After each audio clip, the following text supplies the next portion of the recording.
and I'm going to start the recording again. And everybody's joining us, so it's all good. So super excited to hear that. That's excellent. Yeah. So where are you based out of? I live in Red Bank. Red Bank, nice. But a lot of my work takes me up to the Sussex County area. Okay. So I spend a lot of time in North Jersey. Wonderful, wonderful. Yeah. How about you?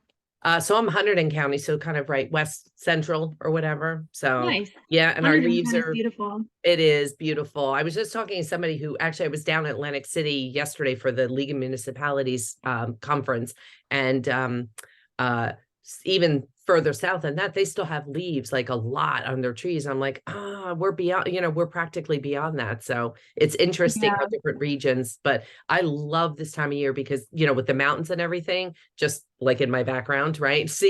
Yeah. Seeing the leaves and just all the different colors, it's just spectacular.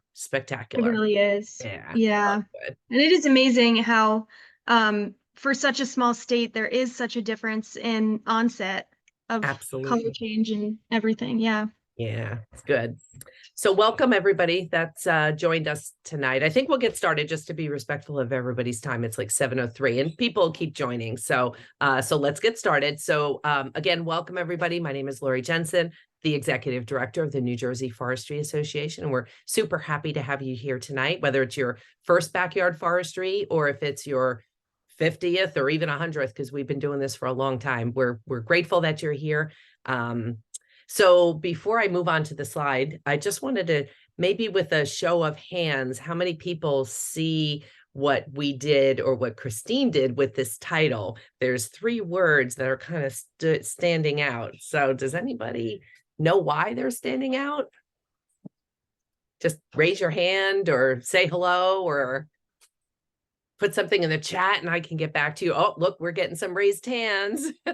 Okay, great.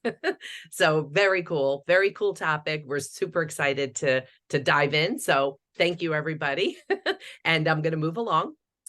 So again, we do this every 3rd Thursday of the month. So hopefully we'll see you next month. We'll get our program introduced and announced shortly. Just a little housekeeping while we're here. For those that haven't been there, feel free to stop by the chat at any time. Say hi. I'll be checking that once Christine starts. If you have questions throughout her presentation, feel free to pop them in the Q&A at any time, and we'll take a couple pauses and answer your questions at certain times. So anytime you have think of a question as she's presenting, just pop it in the Q&A, and then we'll address it at that time. Again, stop by the chat to say hello.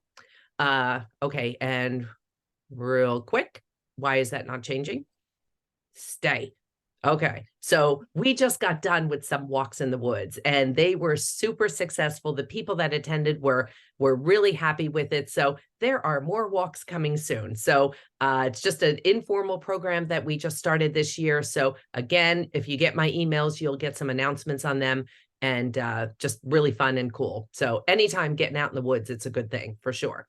If you're not a member of the association, we really would like to invite you to become a member. There's a lot of member benefits. I'm not going to go through them, but they're here.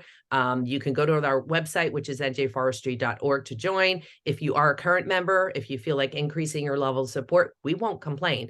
And actually 2024 renewals are coming up. So when you get that in the mail, send it right back. And again, we're grateful for your support and for your membership. All right, now, so we do this every month, but you might have thought, oh, geez, I missed last month or whatever. Not to worry. We have them all posted on our YouTube channel. So just search for NJ Forestry Association and they're all right there. Okay, without further ado, it's my pleasure actually to introduce our presenter tonight. And if you're okay with it, Christine, I'm just going to real quick touch on your bio. Okay, great. So you manage several of Conserve Wildlife Foundation's amphibian and reptile initiatives, including the Amphibian Crossing Project, which is interesting, the name, and outreach efforts for the federally threatened and state endangered bog turtle. You received your BS in environmental science from Marist College in 2014 and your master's in wildlife and conservation biology from the University of New Hampshire, one of my favorite states, and where your thesis actually work focused on moose mortality due to winter tick parasitism. Yeah, I hope I said that right. So we're really looking forward to you continuing to use your background in mammalogy and GIS mapping to expand Conserve Wildlife Foundation's work. And in your free time, love this, try traveling, hiking, drawing, and running along New Jersey's network of canals and rail trails. That's really cool. So Christine, thank you again for joining us. I will stop sharing my screen so you can share yours. All right. Let me get that back up and going.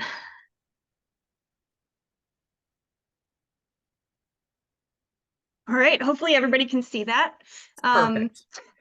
Thanks for that introduction, Lori. As Lori said, our talk tonight is called Thinking Outside the Box about Your Woods and Bogs, how private forestry practices can protect rare turtles. And as many of you mentioned in the chat, I was a little crafty in this turtle because box, wood, and bog are all species of turtles that are native to New Jersey that I work closely with and I'm going to talk more about tonight. So thanks to everybody for spending some of your Thursday listening to me make some bad jokes and get way too excited about turtles.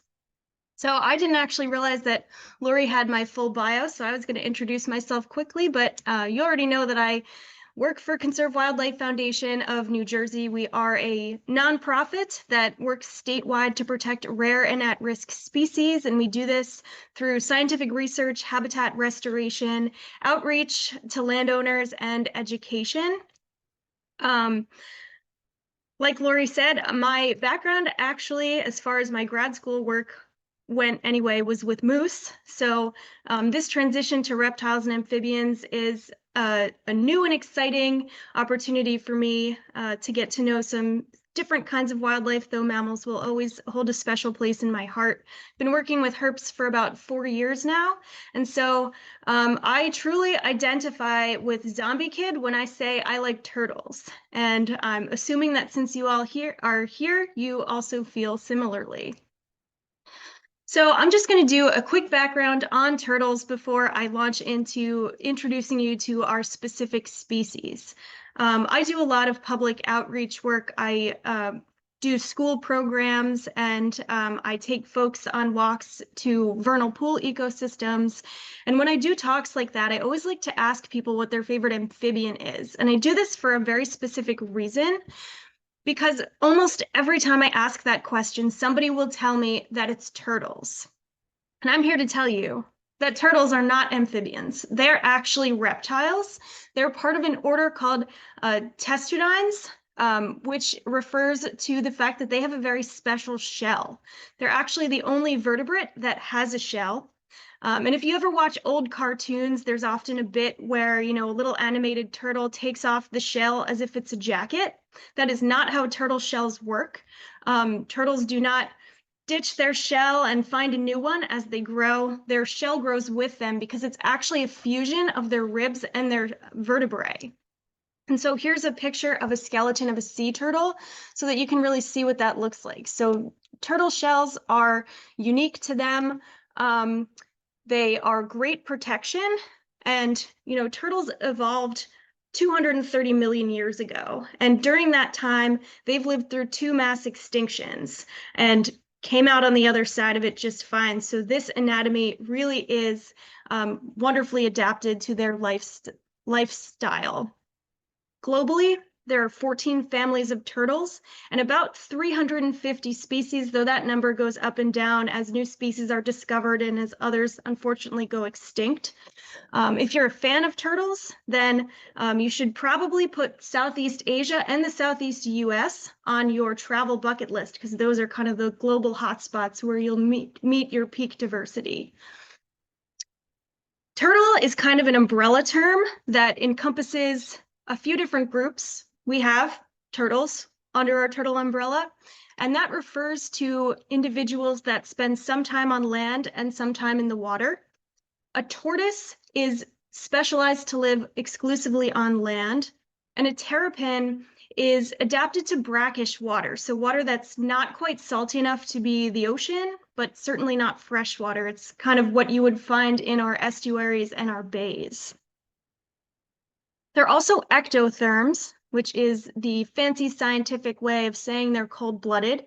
So rather than having a metabolism that internally controls their temperature system, they rely on the environment to do that for them. So when they get cold, they have to go find some sun, bask in it, and raise their body temperature that way. And when they get too hot, then they have to go find some shade. They're also long-lived. So this picture here is Jonathan the tortoise. He is a Seychelles giant tortoise. And excitingly, he just celebrated his 191st birthday this year in February.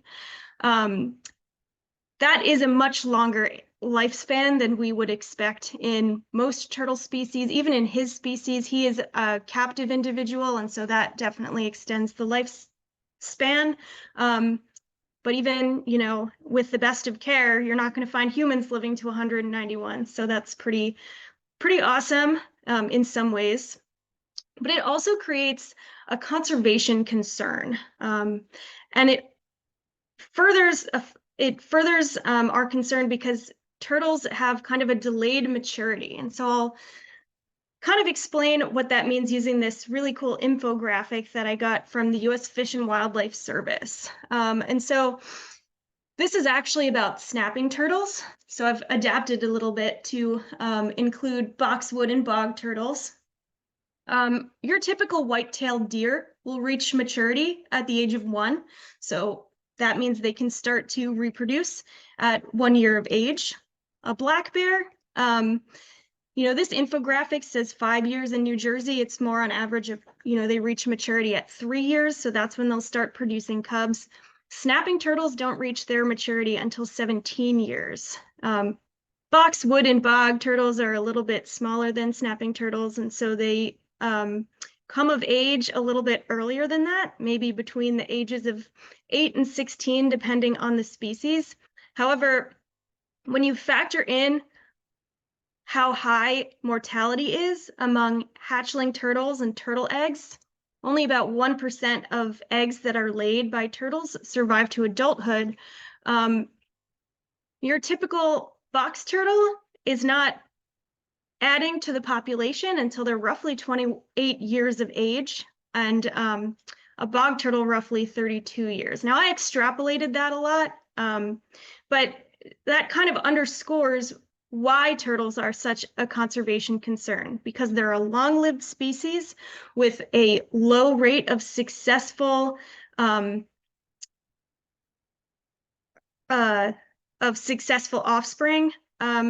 And then, you know, throughout their lifetime, they're not producing that many new offspring to the population. So the turtle populations grow very, very slowly. And so because of that, we really have to start conservation work where it applies to turtles before we think we need to, before it becomes critically necessary. At that point, it's too late. So why are turtles important? I'm a wildlife biologist, so if you ask me this question about any animal, I'm going to respond with, you know, intrinsic value. They're on our planet. It's, you know, we're sharing it with them. They deserve to have their space. I understand that for many people, maybe that's a little bit of a cop-out answer. So I do have a more legitimate answer. And it's not just that turtles help fight crime in the streets of New York. Turtles are known to roam between some different habitat types. You know, we'll talk more about this when we dive into our specific species, but they often are moving in between aquatic and terrestrial landscapes. And so they're eating things in both of those environments and they're moving them between them. And so they really help to cycle nutrients between different environments and really enrich their ecosystem. They're also great at dispersing seeds. Many turtles are omnivores, so they eat a lot of plants and berries. And so they'll eat them in one place and then they'll wander a ways and then they'll defecate and spread those seeds far from the parent. Box turtles in particular have a special relationship with a plant called May apple. Box turtles love to eat May apple and actually are one of the primary ways by which mayapple seeds are dispersed among the environment. And interestingly, Some studies have looked into the germination potential of May apple seeds that have been digested by a box turtle, versus those that have not been, and found that the ones that have passed through a box turtle system actually are a lot more successful in the environment than ones that have not. They play a role in trophic balance. Because they're omnivores, they're not just eating berries and plants, they're also eating slugs and insects and things that you don't want in your garden. And sadly for us and for them, turtle eggs and turtle hatchlings are delicious and eaten by many different species of mammals and birds, and even some fish. They can serve as bioindicators. Box turtles are pretty good at not picking up diseases or being impacted by diseases, with the exception of ranavirus in their environment. So when we start to see signs of stress from disease on a turtle, it's a good indication that a lot of other things in their environment are similarly impacted. And then finally, in some environments, turtles can function as what we call a keystone species. And that, if you think about an archway, the keystone is the stone that's set right at the top. And if you were to pull that out, then the archway would collapse. A keystone species is a species that's doing a lot in its environment and helping out other organisms that live there. And if you were to take it out, then all of those other species would be really negatively impacted. And so they're kind of the poster child for a turtle keystone species is something called a gopher tortoise that lives in the South. And they dig really extensive burrow systems, and scientists have found over 350 species of other animals that use gopher tortoise burrows at some point in their life cycle. So if you were to take that gopher tortoise out and those burrows were no longer accessible to all of these other species, then they would all be really negatively affected by that loss. So here in New Jersey, we are lucky enough to have 13 species of turtles plus 5 species of sea turtles that come and visit us on occasion. Today, we're really only going to be focusing on 3. So I wanted to give a quick nod to all of the other species of turtles that are just as important, but not our focus today. We've got common musk turtles, mud turtles, northern diamondback terrapins, map turtles, spotted turtles, red belly turtles, common snapping turtles, eastern painted turtles. They're all wonderful, but not our subject today. And we also have 2 species of introduced turtles. So we have the eastern spiny softshell, which is pretty crazy looking. And we have the red-eared slider. And so both of these turtles have become introduced in our environment through the pet trade. So folks that had pet turtles and decided for some reason that they couldn't care for them anymore and decided to release them out into the environment. Enough people have done that these 2 species have really kind of set up their own environment within our state, even though they're not supposed to be here. And red-eared sliders particularly are faring quite well. All right, so moving on to our hero species for today. We'll start with the eastern box turtle, which many of you are probably familiar with. They are a species of concern in New Jersey. I do just want to note before we move on through the presentation that a lot of the photos that I'm going to be showing in this talk show individuals that are holding turtles. This here is my intern, Connor. We have permits from the state that allow us to handle wildlife. We're trained to do it in a way that provides or causes minimal stress to the animal, and we always release them when we're done. So I just like to put that out there because I never recommend folks go and handle wildlife of any kind.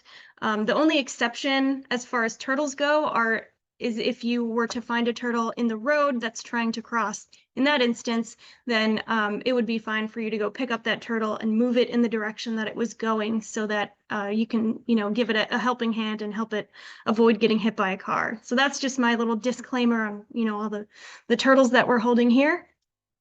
So Connor has a box turtle there. Box turtles have an extensive range in New Jersey. They can be found in any of our counties, but they are experiencing a decline due to habitat loss and fragmentation. Identifying a box turtle is relatively simple. They look quite different than most of our other turtle species. They are one of 6 subspecies of common box turtles. They're the only box turtle that we have here is the eastern box turtle.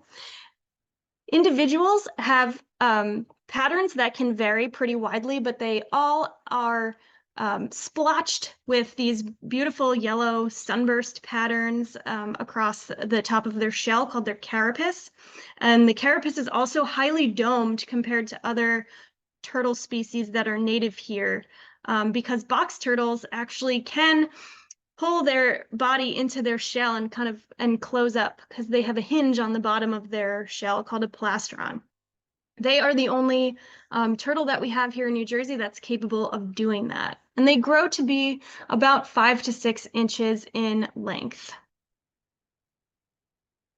All right, this little guy is a juvenile box turtle. He's very cute, but you can see that his patterning has not yet started to develop.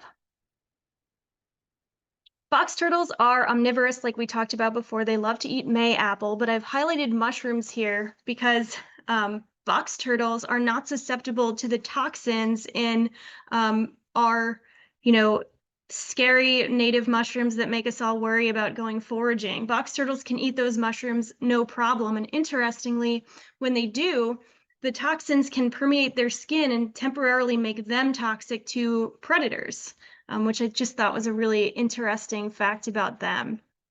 They also have something called temperature-dependent sex determination, which is pretty common throughout reptiles. What it means is that, we as humans, whether we're male or female, is decided based on our chromosomes.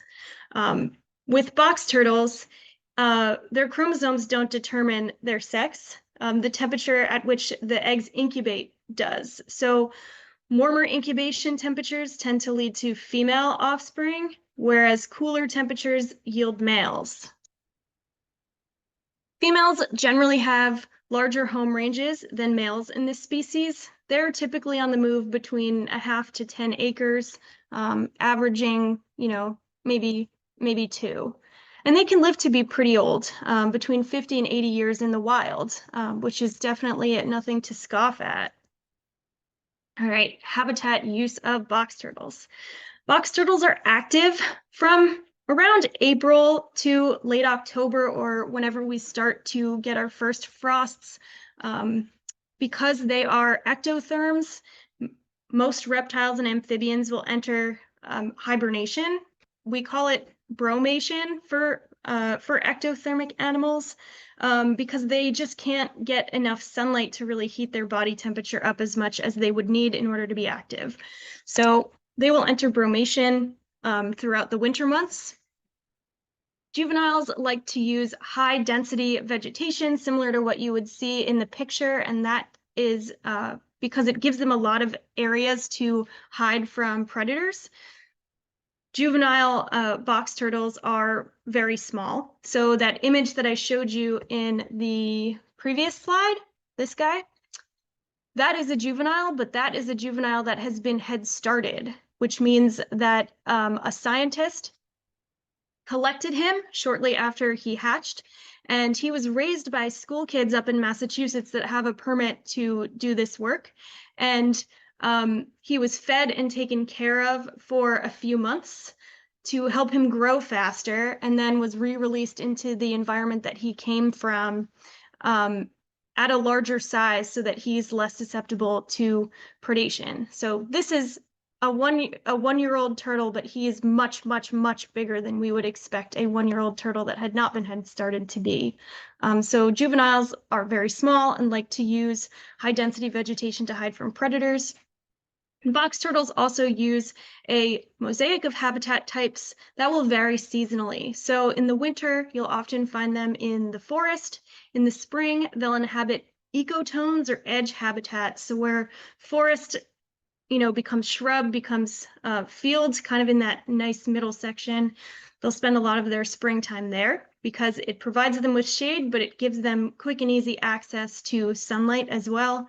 And in the summer, you'll find them in open canopy, fields, meadows, habitats like that, where they can lay their eggs and have a nice sunny spot to heat up. I put a little star next to forest because mixed and deciduous forests are critical habitats for box turtles. They can vary their habitat use in other areas, but they really do rely on mixed and deciduous forests. And the reason behind that is related to how they bromate, how they hibernate. Box turtles like to bromate right under the leaf litter or maybe a little bit below the soil, but they're not going super deep.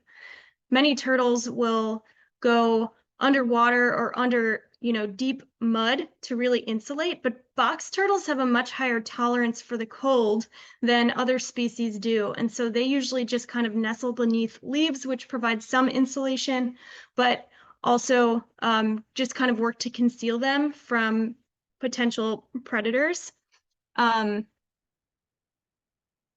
the reason that they're cold tolerant is pretty cool. I'm not sure if I didn't get to see the participant list, so I'm not sure if many of my amphibian crossing volunteers are on here, but if anybody's seen a wood frog before or heard much about wood frogs are kind of famous for their ability to be able to freeze solid in the winter.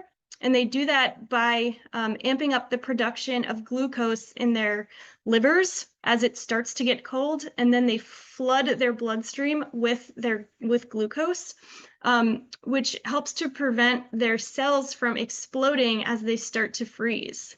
Like I said, wood turtles or wood frogs are kind of famous for that, but box turtles actually can do something pretty similar, which is wild because they are so much bigger than a wood frog, and they're the largest vertebrate that's known to be able to do this. So they cryopreserve. And box turtles also have really high site fidelity to where they bromate. So they'll return to the same bromation location year after year.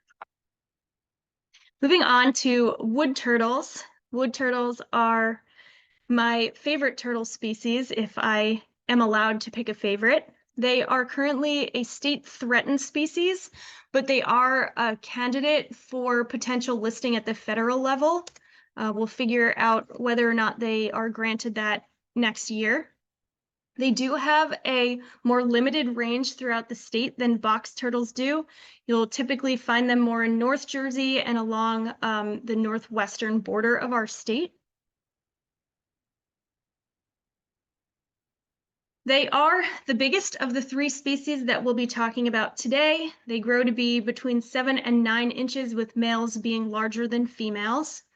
They have a brown carapace that sometimes has some really beautiful radiating lines of yellow and orange. The turtle that I picked to be my model is not demonstrating that, but trust me, they do.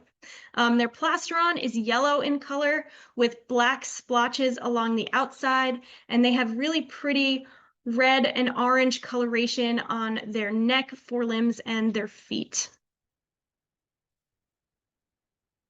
I love this picture of a wood turtle. My intern Connor, who was holding the box turtle, took it, and I just think it's such a beautiful picture, and he really looks like he's smizing at the camera, which I think is very classically wood turtle.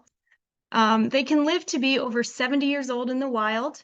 They are a highly mobile species. There is a study that was done by the Smithsonian where they put trackers on wood turtles and found that a few of them were going as far as 13 miles from the location at which they were tagged. That's pretty extreme. Usually wood turtles won't wander too far from the streams that they're associated with. Nesting females like to be, maybe around 300 feet from the stream, but if there's no appropriate habitat, then they can wander a couple kilometers from the stream, so they are capable of significant movements. They're active between April and November, and males can be pretty aggressive towards each other, particularly where females are involved. They will fight, and I don't have any videos of that. I've never seen it, but I think they are more territorial about females than many of our other local species are. And they're also highly intelligent. There was one study that was done that had it pitted a wood turtle against a rat in navigating through a maze, and the wood turtle was able to learn the maze as quickly as the rat did. And so, you know, just comparing a reptile to a mammal like that, you know, I think it's pretty impressive to show that level of intelligence. And again, maybe talking about intelligence isn't the most scientific thing to be talking about, but I think anybody that's met a wood turtle would back me up in saying that they're smarter than your average turtle. They have a pretty diverse habitat requirements. They use both aquatic and terrestrial habitats extensively. Females are more likely to spend time on land than males do, so I suppose females have a higher requirement for both aquatic and terrestrial habitats. Males do spend more time in streams, but will still come out of the stream to mate and to bask. They're associated with slow, mid-sized streams and also edge habitats along the streams. Nesting sites, a natural nesting site for a wood turtle might be an open field that has loose sandy soil. You could also find them in sandbanks or natural gravel deposits within streams. But in the absence of those natural nesting sites, you'll find them along power line easements and in construction zones where there's gravel piled up. They'll utilize those kind of anthropogenic sites as well. Often, you know, to their detriment, because many of those sites will require crossing roads and could open them up to getting hit by cars, which is a big stressor for this species.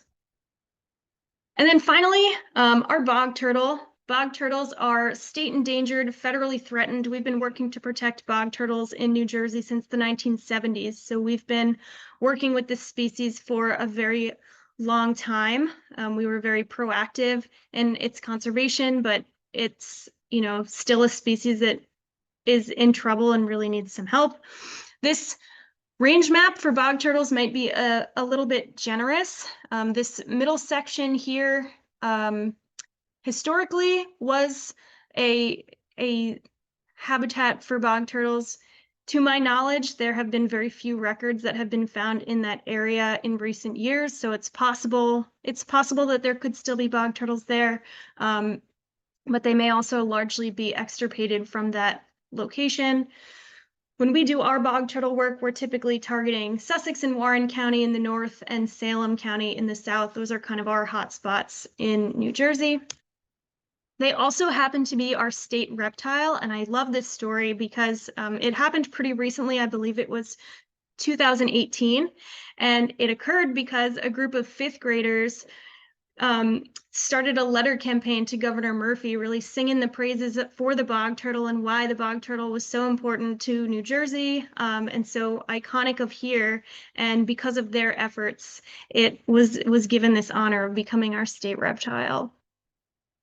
Bog turtles are very small. That individual is sitting in the palm of my hand. That is not a juvenile, that is an adult turtle. They only grow to be about 4 inches in length at a maximum. They're pretty dark in color.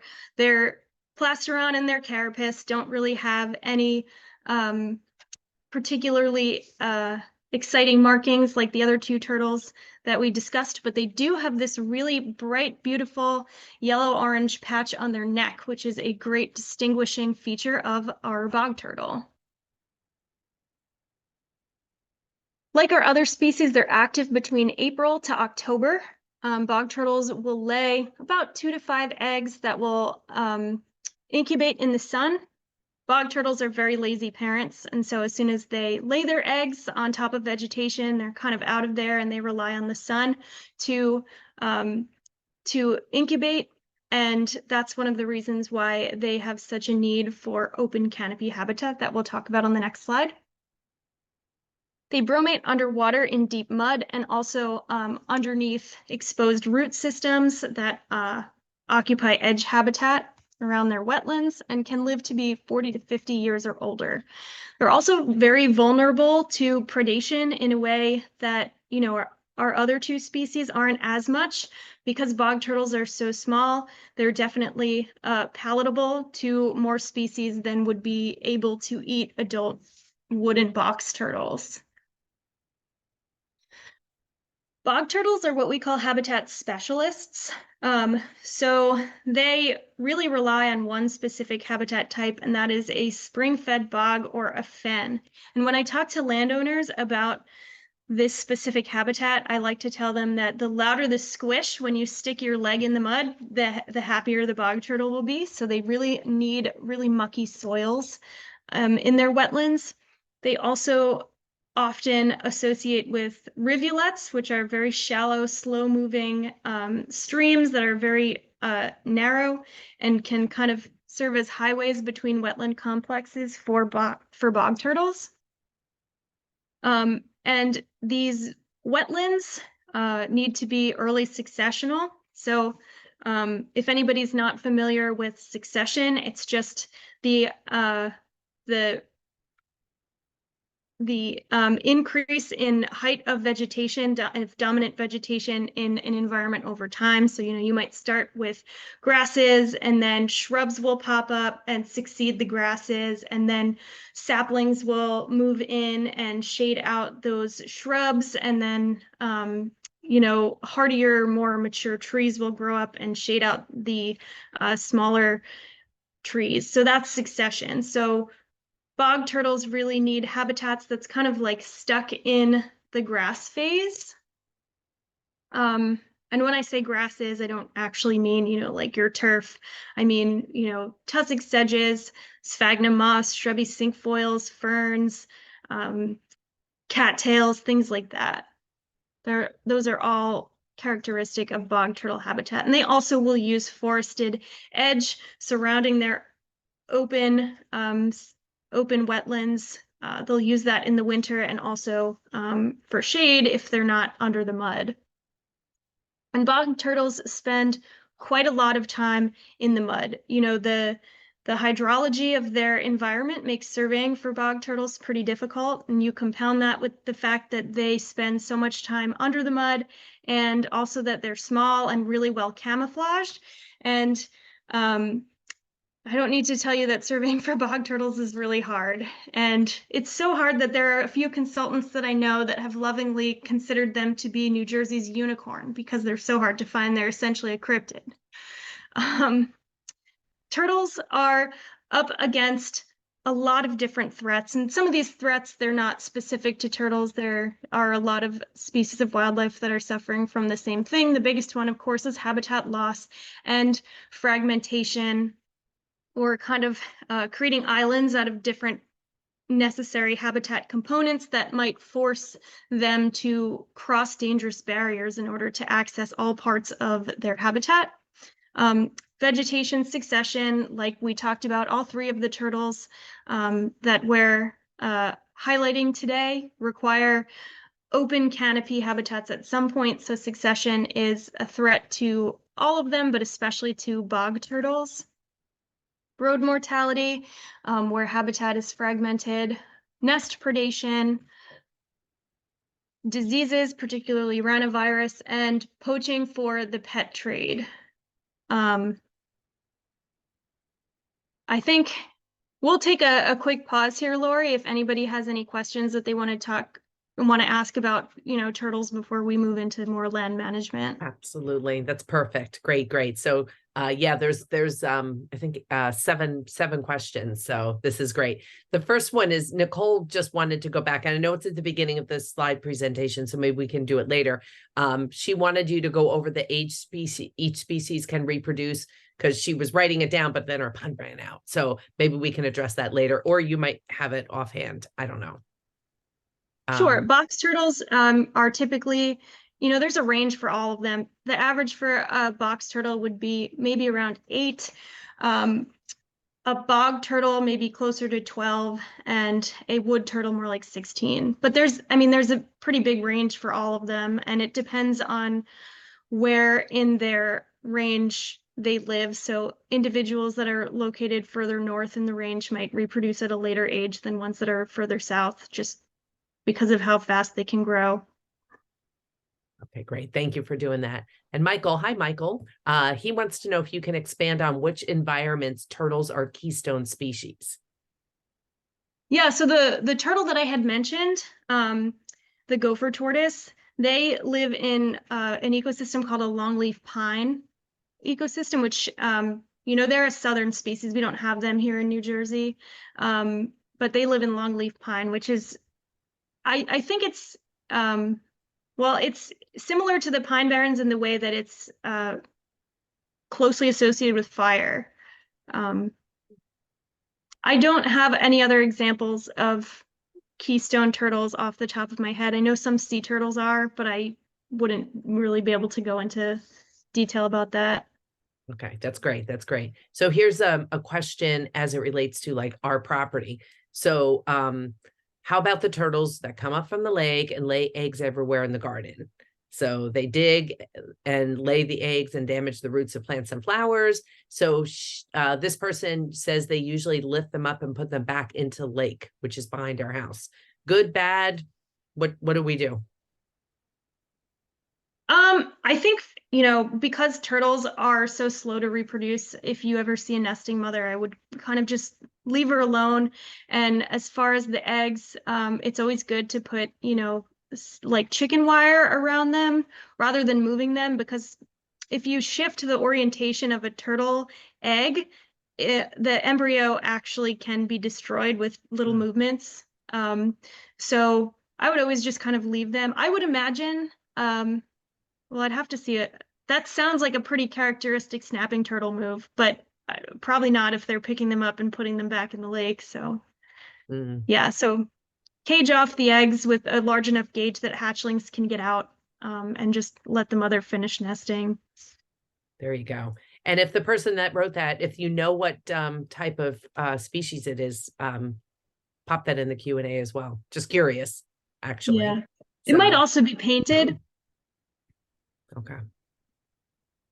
Okay. So is there a place, Sue wants to know if there's been a turtle that has been hit by a car? Is there any help out there? Somebody we can call?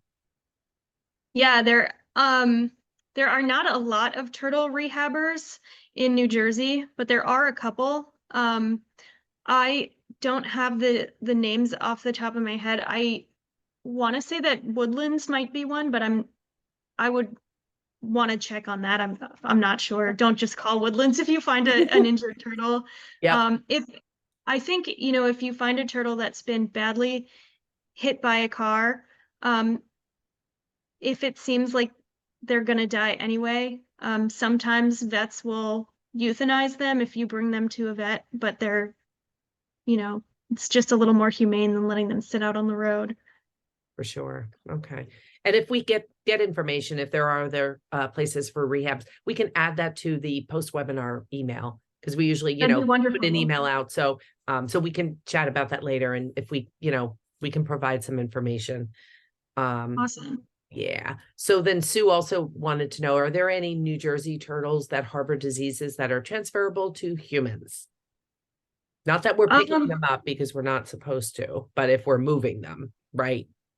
Yeah, I know that, they always talk about salmonella in connection with turtles. I'm not really sure if that's true or not. I would just say if you have to handle a turtle because you're moving it across the road, just wash your hands before you eat anything or touch your face. But I wouldn't, I touch turtles all the time for surveys, and I've never been concerned about, contracting a disease from them.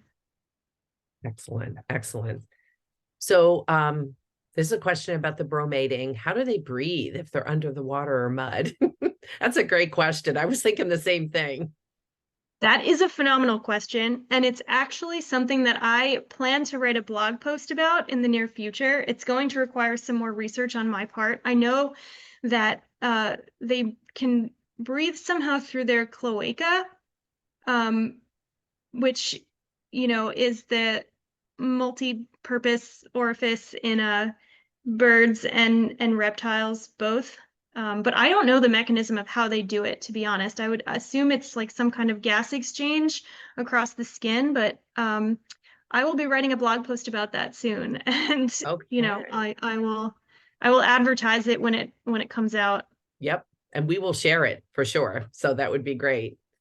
Okay. And let me just get into the chat because let's see, we have some Amy Green said that Woodlands Wildlife Refuge will take turtles. Perfect. Woodlands Awesome. Wildlife. Thanks, Amy. Yeah. And I thought actually, they might, but I just didn't want to, definitely say that they did. yeah. And Margot said the same thing. So, and they're equipped and certified to receive turtles. So that would be a good thing. Awesome. And then Susan also said the Mercer County Wildlife Center is also a facility that can accept injured wildlife, including turtles. Wonderful. Some good stuff. Yep. Excellent. Thanks, guys. Okay. You want a couple more questions? I have some more. Sure. Okay. So Ed wants to know, can bog turtles live in Phragmite meadows?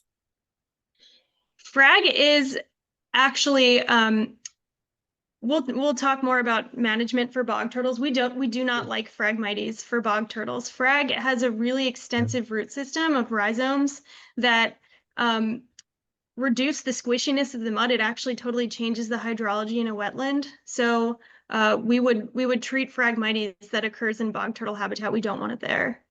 Okay. Perfect. I'm glad Ed asked that question then. Yeah. Okay, let's see. Elizabeth said, with turtles who have breeding site fidelity, what happens in a case of natural habitat succession, not to mention human development, causing fragmentation? Yeah. So in Turtles. the case of human development, unfortunately, they'll put themselves at risk to get to where they want to go. So if their bromation site ends up on the opposite side of a road from where they're laying their eggs, they will cross that road to get there and risk getting hit. In the event of natural habitat succession, then they would likely be more likely to move on their own. But not in the case of if the habitat's still there, but they just have to cross a barrier, they're kind of stubborn in that way. Okay. And the habitat succession takes a little bit of time. So hopefully the transition is a little bit slower. It's not instant, right? So yeah, it can just kind of move on.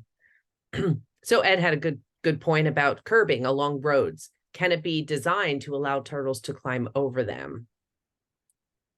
I don't know. That's a good thought. I've read a lot about management for turtles, but I've never read anything about actual design of infrastructure beyond tunnels under roads. Right, So right. it's an interesting thought. Thanks for sharing that, Ed. That's cool. Okay, let's see. Yeah, we still have some more. So we'll keep going. I don't want to run out of time, but Sure. Yeah, maybe maybe two more, and then we'll continue on, and we can come back at the end. Excellent. Okay. I just don't want to run out of time to talk about the forestry part of this. Right. Okay, so two more and that's it. Yeah. So Nicole said, you mentioned that the Eastern box turtle prefer to bromate in the same spot year after year. Does this also hold true for their offspring? And is there anything we can do to protect these areas from development? Yeah, turtles really don't have any parental investment in their offspring. They'll lay their eggs and they'll get out of there. So the offspring are not learning where to bromate from their parents. They'll hatch, and if they survive, then they'll disperse elsewhere and kind of create their own home range and figure things out on their own. So it wouldn't influence them. Okay, great. And I think Matthew's question, you may answer this next because he has a natural spring and would love to create a turtle environment. So how can we work with the state to do this? So is that something we should dive right into the next part? Yeah, it sounds like a perfect kind of transition into talking Excellent. more about management. There we go. There's your segue. All right, perfect. Well, actually, before we launch into management, because a lot of the management that I'm going to be talking about today is applicable to folks that have, kind of like a larger property that maybe manage their habitat in conjunction with a forester and have a forest management plan. It's less things that you can just do on your own. But if you don't have a property that's like that, that doesn't mean that you can't help turtles. The Partners for Amphibian and Reptile Conservation started a campaign called Every Turtle Counts. That's kind of based on these 4 pillars of what everyone can do to help turtles. And so the first thing is keep wild turtles wild. So in the event that you're interested in having a turtle as a pet at home, that's fine to do, but make sure that you get that turtle from a registered breeding facility. Never go out and collect it from your backyard. That is illegal, and it's not fair to the turtle that was once wild. Definitely help turtles cross the road if it's safe for you to do so. If you have a pet turtle already and you decide that you cannot care for it anymore, please don't release it into the wild. Find somebody else that is willing to care for it. And you can create habitat at a large scale using some of the techniques that we'll talk about in a little bit, but also on a small scale. So if you have a yard and you can leave a little pile of leaves there or a brush pile, that creates valuable habitat for wildlife, turtles included, but definitely amphibians as well. It holds in moisture, which is important for a lot of species, and it will provide shelter from predators and also help with ectotherms that need shade to control their body temperature. So just something as simple as leaving out a pile of leaves or a pile of sticks can be beneficial to wildlife. Another important thing that you can do to help is report wildlife sightings to the state. DEP just released a new technology called the New Jersey Wildlife Tracker, which makes it really easy to do this. So if you come across an individual that is rare or endangered, you can use this app to report it. Also, if you find any wildlife that's been hit by a car on the road, the state is interested in knowing locations where there is a lot of wildlife mortality so that we can start instituting road mitigation problems. So all of those things can help turtles. So even if you don't have land to consider the falling management on, you can do all of those things and be a friend to our testudines. So land management. When we talk about wildlife management, it doesn't matter what species we're interested in, whether it's turtles or insects or birds, land management has to be part of the discussion. It can also be a topic that's a little bit controversial, particularly where cutting trees is involved or treating vegetation with pesticides. A lot of the landowners that I talk to about turtle conservation, when they tell me that they're not interested, usually it's because they believe that the best way to manage the land for wildlife is to let nature run its course. And in a perfect world, maybe they're right, but we live in a very imperfect world. A lot of the way that we live has reduced natural occurrences that would create a mosaic of habitat across our landscape. We don't want fires to come across our forests. We try and remove beavers to get flooding issues away from our housing developments. We don't have large grazers that are active along the landscape in the wild anymore, and we don't have large carnivores to manage other species of wildlife. So in the absence of all of those things, we really do have to step in and lend Mother Nature a hand by managing the land ourselves.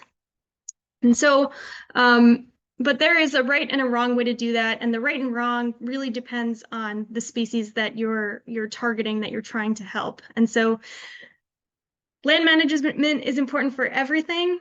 The specific techniques that I'm going to be talking about are related to our 3 turtle species that I've been highlighting. So the first thing that we'll mention is the timber harvest.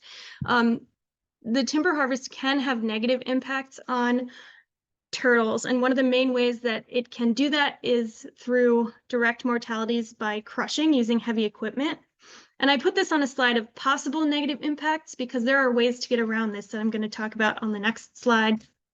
But the main thing to keep in mind when you're managing your property for timber, but you also want to be friendly to turtles, is we want to avoid clear cutting. Clear cutting can harm turtles in a lot of ways. First of all, clear cuts are generally occurring across a swath of land that's much bigger than the average home range of a turtle. If you remember when I was when I introduced box turtles, I said that they're usually living on land that's about a half an acre to 10 acres. That's much smaller than your average clear cut. So if a box turtle is living kind of right in the center of where you're cutting, you're essentially eliminating their access to all of the trees in the area. So they don't have areas to go when they need to cool down. When they get too hot, they don't have shade. And so that can be really detrimental to them. Clear cutting also opens the door for invasive species that grow really fast and outcompete native vegetation.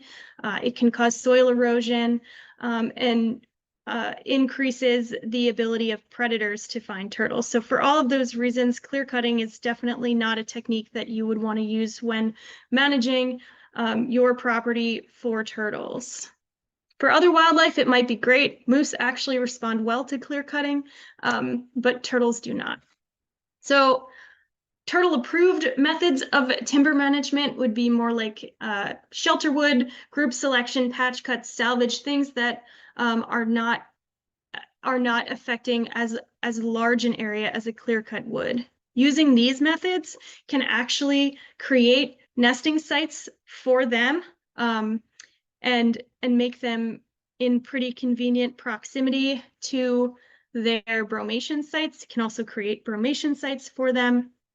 The kind of key with managing your sites for timber is to conduct all of that work in the off season. So turtles are bromating, they're inactive between November and March.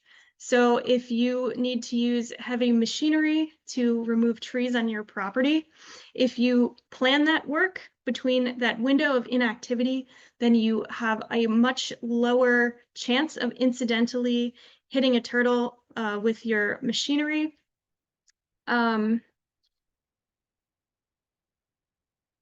Again, small openings open the door for thermoregulatory opportunities. So they'll use the shade to cool down. They'll use the sun that you just opened up to warm themselves back up.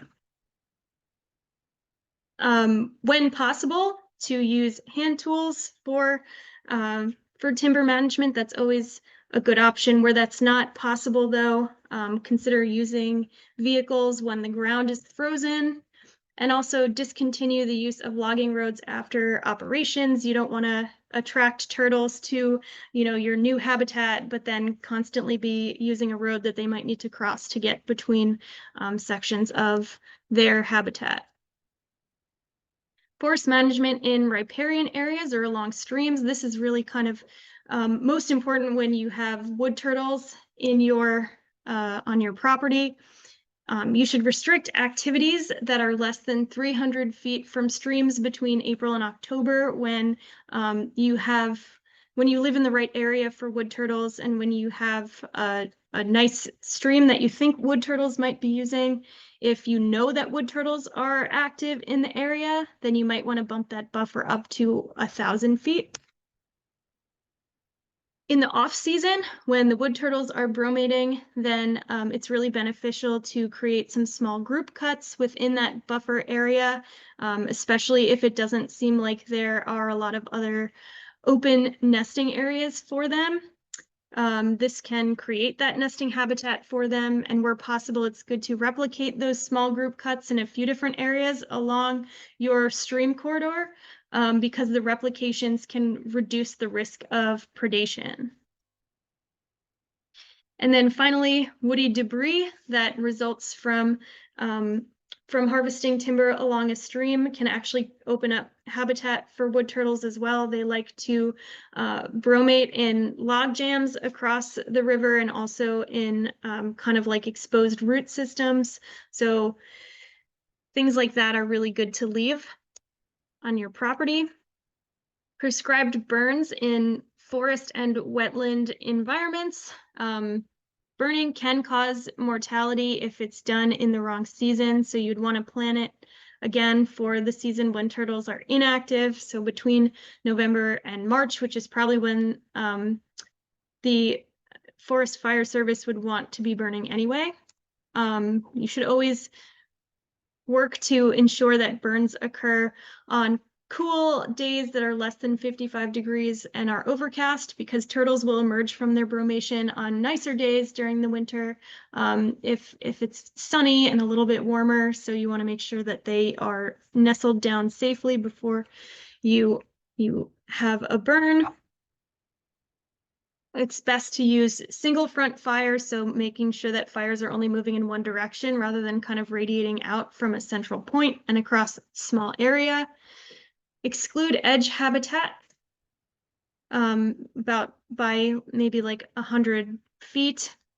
And prescribed burns are actually, they can be, when done properly, really great for wildlife. They can increase the nutrient content of soils and reset the seed bank, allowing native species to grow in place of invasives. So by burning sections where it's appropriate, you can improve nesting habitat for turtles and the diversity of vegetation that they eat, and it resets succession. Invasive species removal. All of the species that we've talked about do need kind of open canopy, but invasive species are especially damaging to bog turtle habitat. And again, you know, some of these techniques, they're not things that you can just go out and do on your own. And this one in particular, you might, you know, it's more applicable if you have farmland or land that you can work with a farmer on. Livestock are great at removing invasive species. We did a project up in North Jersey where we tested a group of water buffalo to see how effectively they could remove Phragmites from historic bog turtle habitat. And we found that they did an excellent job with it. So grazing mimics the natural activities of large-bodied grazers that would have roamed our landscape hundreds of years ago, and they will set back succession. Their hooves also create good microtopography within wetland environments. So this is an especially great technique to use in South Jersey, where bog turtles are often associated with kind of more agricultural areas.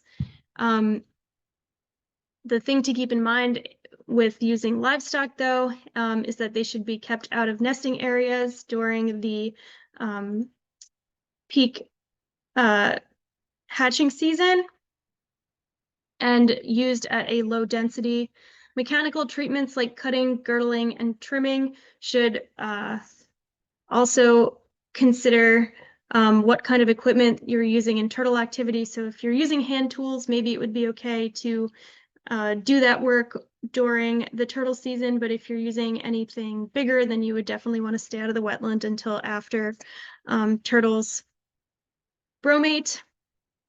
And then if you're treating invasive species in a wetland occupied by turtles and you're using an herbicide, make sure that it's aquatic safe chemicals like glyphosate, imazapyr, and triclopyr. And then the last one that I just kind of wanted to go over is mowing. So if anybody has a field on their property and they mow it, there is a really high chance of mortality from tractor tires alone. One study said that 46% of the turtle population can get hit by tractor tires during a mowing experience.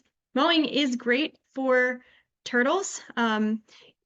It does create some really nice nesting habitat for them, but it doesn't have to be done every year. If your field is not in active production, mowing it every 2 to 3 years is great. If it is in production, late season crops are a good choice for turtle habitat, and you should always leave an unmowed edge until after October 15th to give the turtles somewhere to go.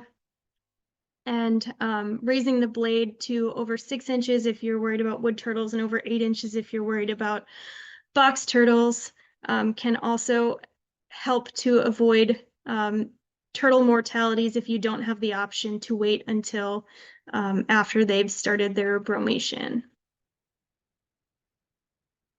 All right, that was a little bit dense, so I'll take a pause here and answer any more questions that folks might have. Okay, thank you. Yeah, that was a lot, but great, great. Yeah. We have to get this information out to people. Definitely. Yeah, it's definitely a lot that, you would want to talk to your forester about. It's just kind of things to consider if you want to be a friend to the turtles to just bring up in conversation with your forester.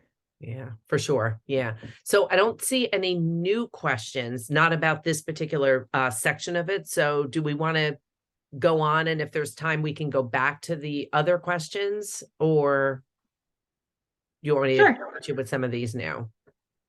Um, yeah, I mean, I guess, yeah, just hit me with them now. The next Okay. part shouldn't take too long, so I'm not worried about timing. Okay. Okay. Perfect. And again, if anybody has any questions as related to this section, feel free to pop them in the Q&A.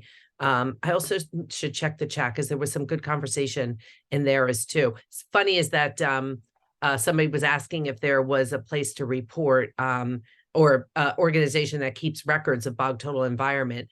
And the next thing you know is you have the slide about the New Jersey Wildlife Tracker. So that's great. So Yeah. that was answered perfectly. Let's see. Lori wants to know, not this Lori, but the other Lori, right? Are red-eared sliders considered invasive, right? Because you said they were introduced, we introduced them as humans. So would they be considered invasive? And I would add, is there any issue with that? I think that they would be considered invasive. They are serving as competitors to some of our local pond turtles. I wouldn't I wouldn't advocate for necessarily doing anything about it, like I wouldn't say go hunt the red-eared sliders, like they're not ideal. We don't really want them in the ecosystem, but we're not going to do anything about it, or at least not to my knowledge. I don't know. Okay. Okay.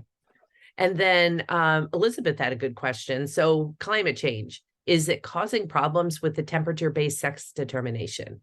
Is that putting things off kilter a bit? So, it depends on the species. So with turtles specifically, turtles generally follow the rule that warmer temperatures yield females, cooler temperatures yield males. So as we start to warm up a little bit, I think it will probably shift the sex ratio to be more females than males. But given how high mortality is among offspring and how it might not necessarily be a bad thing, I guess is what I'm trying to say, to have a ratio that's skewed a little bit more toward females.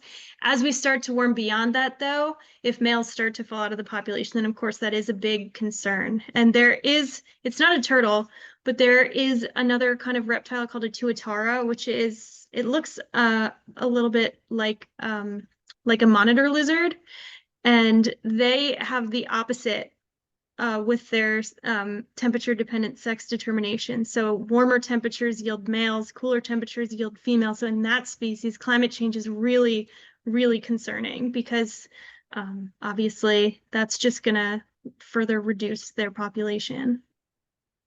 Very interesting. So Anne Marie was wondering, when box turtles bromate under leaf litter in the winter, would they tend to shelter near trees or stumps so they are away from human and animal traffic patterns? Do they do that? Yeah. Okay. Yeah. Excellent. Do you know anything about herptile tunnels under roads and keeping turtles alive? Has that infrastructure been successful? We do have a series of turtle tunnels here in New Jersey. I want to say they're in Bedminster, but I might be confusing that with one of the other B towns in North Jersey. And I believe that they've been pretty successful. I think that it's, only been in the ground for a couple years, but with appropriate fencing to funnel wildlife to those tunnels, we would expect them to help. I could probably have a better answer once we're installing a tunnel, not for turtles, but for salamanders and frogs underneath one of our crossing roads, and that should be breaking ground in the next year or so. So once that happens, then I'll have a better answer about wildlife tunnels and how successful they are. Excellent. Excellent. So then Michael wanted you to relist the aquatic herbicides again. I know glyphosate's on that list. What are the other two? Yep. Triclopyr and imazapyr. Okay. They're kind of more for woody vegetation, so like chemical girdling of trees. Those would be and I think imazapyr's brand name would be Garlon. Okay.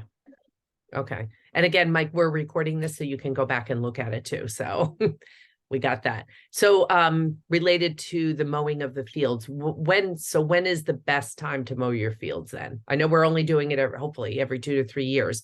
What's the best time, I guess, of the season? Yeah, it would be best in October or March. Okay. Okay. I think we're good. Should we continue on? And then we can hit some other stuff at the end if there's time. Yeah. All Excellent. right. So moving on to landowner resources. So if you have a property that falls within turtle habitat, and any of those aforementioned management techniques are of interest to you, then there are some resources that you can apply for that can provide technical and financial assistance for you to do so. So the first one, this one's probably pretty familiar to anybody that is actively managing their forest. The New Jersey Environmental Quality Incentives Program, or EQIP. This is a cost share program that's offered through the Natural Resources Conservation Service. And that will provide technical assistance for farmers, ranchers, forest landowners that are interested in implementing practices that will benefit wildlife on their property. And it focuses not just wildlife. They do a lot with EQIP, but from my perspective, I'm thinking about wildlife. So EQIP does focus on a variety of agricultural operations, including forestry and wildlife. So if you have forest on your property and you are not actively managing it yet, but would like to, then this is definitely a program to talk about once you decide that it's the time to get started. Next, NRCS also offers a program called the Wetland Reserve Easement, or WRE. And this, there are two different forms of this one. There's a traditional WRE and a bog turtle WRE. A big part of my job is to do landowner outreach with folks that might have appropriate habitat for bog turtles on their property. I go out, I do vegetation surveys and look at hydrology and connect them with this program if I think that they could be a strong candidate. The traditional one doesn't require having bog turtles, it just requires having wetlands on your property. It's a permanent or 30-year preservation program where landowners sell the developmental rights to NRCS, but they retain the rights to passive recreation on their property. So hunting, fishing, birding, anything like that is still totally fine on that property. It's a competitive program. So if you have a wetland that is at least 10 acres and it's been modified by agriculture in the past and could be restorable, then you might want to consider applying for the traditional WRE program. And if you have a habitat that is bog turtley and a bog turtle specialist comes out and tells you that they agree that it's bog turtley, then you might want to apply for the bog turtle WRE. You will get paid through the program. Payments are determined by your region and the Farm Bill. And you can also include a forest buffer in the easement to increase your acreage and to further protect the wetland. So those are great options, particularly if anybody on here thinks that they live in an area where there are bog turtles and you're interested in learning more. I'm a great person to reach out to for more information on this program. This is a picture of what bog turtle habitat might look like. That one on the left is kind of classic of North Jersey habitat. So nice open canopy, really squishy mud, tussock sedges for nesting. The one on the right is more characteristic of South Jersey, often tied together with agricultural lands. A little bit different looking than North Jersey, but both of those would be appropriate bog turtle habitat. We are working with New Jersey Audubon, and I saw Brittany, who with New Jersey Audubon was on this call earlier. I can't see if she still is, but if she is, they're the ones that are kind of leading this program for us. It's a regional conservation partnership program called the Salem River Bog Turtle Protection and Restoration Program. So for landowners that live within the Upper Salem River watershed and have bog turtle habitat, this program can provide technical assistance and also land preservation through 2026. It functions kind of similar to both WRE and also EQIP. And then the last program is through the U.S. Fish and Wildlife Service, Partners for Fish and Wildlife. This is a voluntary program where the Fish and Wildlife Service can provide free technical and financial assistance to landowners, corporations, nonprofits, tribes, schools, anybody that has wildlife habitat for their target species, which would include black duck, golden wing warbler, northern bobwhite quail, bog turtle, and pending the listing of wood turtle and also spotted turtle, those species would qualify as well. So through this program, a landowner just coordinates with Fish and Wildlife, gives the okay to do some habitat restoration, and that work is done by Fish and Wildlife and their partners, including CWF. So those are all of the resources that I have for you. I know that it's a little confusing, particularly if you are not familiar with NRCS. There's a lot of jargon associated with all of that. But again, if you are a landowner and you're interested in turtle conservation, I have my email here. You feel free to reach out to me with any questions that you have, particularly if you know that you have turtles on your property and want to help them. So this is a little wood turtle that I found in during one of our surveys this season.